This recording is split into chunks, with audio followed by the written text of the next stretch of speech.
वर्षा कमिछि हेले दुर्दशा बढ़ी सुधुरबार लगी उत्तर बालेश्वर बन्या स्थिति उपरमुंडर जलस्तर कमुवा बेले तलिया अंचल लोकों दुर्दशा बढ़ी बालेश्वर भद्रक जिलार बहु गाँ जलबंदी एकर एकर जमी पानी रे बुड़ी रही सुवर्णरेखा और जलका नदीर जलस्तर एवं विपद संकेत तले प्रवाहित होछि।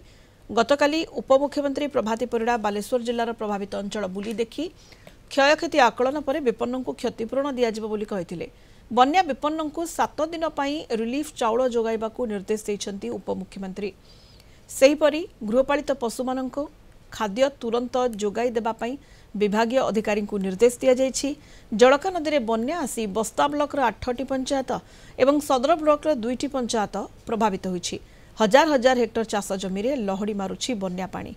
सुवर्णरेखा नदी बन्या रे बालियापाल ब्लॉक 6टी पंचायत 30 रु अधिक गाँ, भोगराई ब्लॉक 10टी पंचायत 40 रु अधिक गाँ एवं जलेश्वर ब्लॉक 3टी पंचायत रे बन्या पानी प्रवेश करिछि।